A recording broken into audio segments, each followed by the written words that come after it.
Happy New Year. How you doing? Good, good. Good. What do you got for us this week? A couple of different things. First of all, of course, Kerrville, as with every other town in Texas, America, and across the world, welcomed a new crop of babies into the world on January 1. Edward Benitez, I believe, is the dad of the newest, or at least the first baby born in Kerrville, Alex Benitez-Chavez. So it's always congratulations. My daughter was born on December 31st. So sorry, Eduardo, you lost the tax deduction because I got it for 2023 or the year she was born, rather, of 1996. Always good for that. Andrew, we continue to hear about sales tax collection. And I've lived here for now nearly 3 years. And every year I've lived here, sales tax collection is up. And I think that really speaks to a couple of things that we touch on in this podcast, which is one, the economic vibrancy of this community, but the growth of that economic vibrancy. You and I are both a part of the local business community, and we're proud to be members. But people in Kerrville talk about, we don't want change. We want to stay the same. But that's not the reality of facts on the ground. Our sales tax are not up because our population has significantly increased. Our sales tax is up because people are coming to Kerrville to either as a destination stop, to go to the folk festival, to go to the museum, or just hang out with a great place on the river, in the parks, whatever it may be.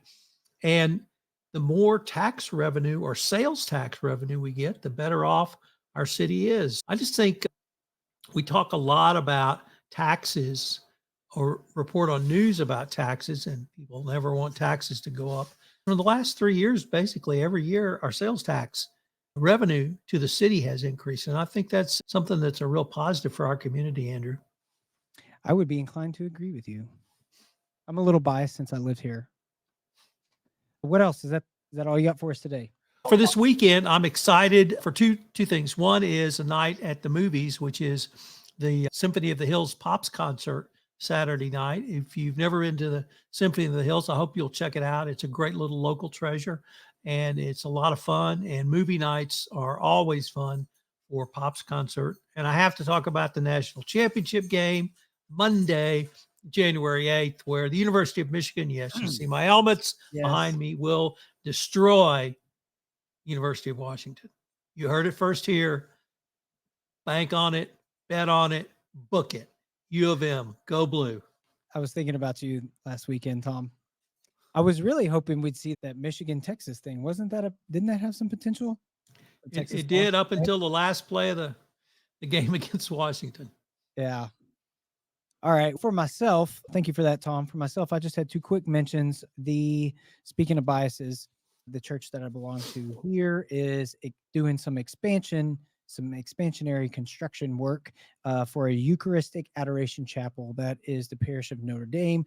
It sits most beautifully right on the edge of Water Street, right before the bluff that drops off into the Guadalupe River that runs through the middle of town. It's a beautiful church. And the original plan was that the original blueprint back in 1990 when they built the church actually had this adoration chapel built into it, but they have just now gotten around to the point where they can actually put some action behind that dream to build out that other piece of their chapel. So that was one. That's it. And I think that was worth mentioning just because it is on Water Street too. So if you've lived here for a while and you know that anytime Notre Dame does anything, it can congest traffic pretty bad up and down Water Street, because that can be a main thoroughfare for some of us that trek back and forth east to west across Kerrville.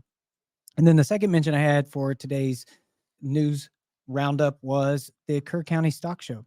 It's a big draw for us here in Kerr County. This is the 80th one that kicks off with this breakfast that they do when it's still dark outside in the morning, and the mayor comes and they throw what they call a cow chip toss. It's basically just throwing dried manure patties. So that's nothing out of the ordinary if you're from here in Texas. Tom and I are, but other than that, you might think that's a little weird, but that's okay.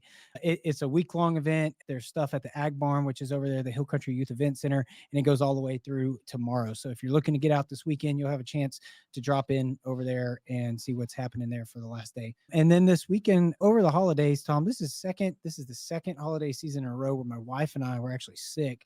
So that was a drag. And I know that you got sick. You and Michelle got sick as well.